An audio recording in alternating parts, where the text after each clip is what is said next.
In this video, we're covering TLS encryption and certificate configuration between ACM and Mercury controllers. Let's take a look. So TLS and Mercury certificates provides encryption functionality between ACM and the Mercury controllers. All communication between ACM and Mercury controllers after that are encrypted, and the certificate provides validation to ensure authenticity. Requirements: you need to be running ACM 6.0 and above. Mercury controllers with the latest firmware. At the time of this video is shot, we have firmware 1.27.5. Administrator account for ACM is a must. Access to the Mercury controller using a web browser, and no extra license is needed to execute. This is part of any ACM system with version 6.0 and above. So let's go ahead and take a look at the configuration. Okay, the first step in this process is to make sure that you configure the controller properly. So I'm already logged into this controller. So we're gonna go ahead and go to host comms.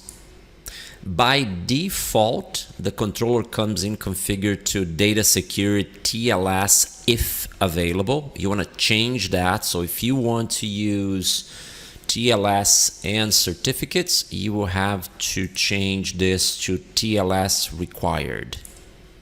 In this case, I'm initiating communication from ACM appliance. That means the ACM will contact the controller. But if you have controllers out in the field with a sporadic network connection and you want to have the controllers calling back into the appliance, then you would just go in here and change from IP server to IP client. So first I'm going to cover this way. So let's go ahead and do IP server here, TLS required. You hit accept right down here. Everything else basically just stays the same. You just go ahead and just click on that. And it says right there that you need to select apply settings. So that's the next step. So once you have that saved, now you go and apply the settings. What this will do is that this will apply the settings into the controller and then reboot the controller. All right, so we're gonna do that. And it's not gonna ask you to close the controller. So you can go ahead and do just that. I'm gonna log back into my ACM system. I already have a controller configured, in this case an LP1501. I'm gonna go there. And then under the host settings, you wanna come over here and you want to enable TLS. And when you do that, you'll see now the certificate is configured. One of the things that you wanna check even before you do that is if you go over here into the setup and settings, starting in ACM 6.0 and above, you will see a new option for certificates, and you should see certificates already loading into the system. So here's the Mercury certificates. This is the certificates that the ACM system and the Mercury will utilize to negotiate handshake, encryption, and encrypted communication. So we covered here. If your system doesn't have that, then you will not be able to do, you can do encryption, but not with certificates. So go ahead and go back to the controller again. Here's my controller. As I said, the controller has been already created, and I'm just gonna go here under host. And then right here, I'm gonna go ahead and turn on or check TLS required and certificate required. So if you don't check TLS, certificates are turned off, so they're grayed out. So we'll do that, hit save, and now in a couple of seconds we should see this going connected. It takes just a little bit to connect. So that's one way of doing this. As the system is rebooting, I'm gonna go ahead and show you the other side of that. Now the other option is to, here it goes. Now the controller is online. Okay.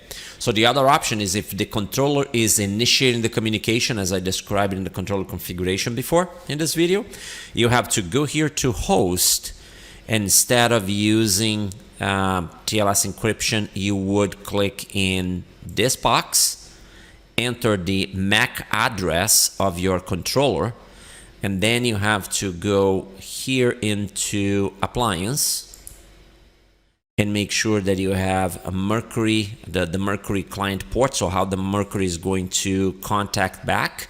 By default will be port 3001. You can change that in the controller, so just make sure that you change that in controller as well. And then you would have to check Mercury required TLS and also Mercury required certificate. This is how you do it if the controller is the one initiating the communication. In the case of the way I have it right now, I'm going to go ahead and hit cancel this. The way I have my system configured right now is to use TLS, so the server initiates the communication and contacts the controller. They execute the handshake, validating the certificate, and from there on, communication is encrypted. Also, in this version, we have added version 6, the ASM version 6.0 and above. We have added this new icon here that will give you security, so it tells you if the system is running with a TLS and certificate. So right now, communication is green, so we're good to go. System is working, controller is communicating in encryption. Another important point, you want to make sure that your controller is running firmware 127.5 and above, right there. If not, then you just have to upgrade that firmware. All right, that's it.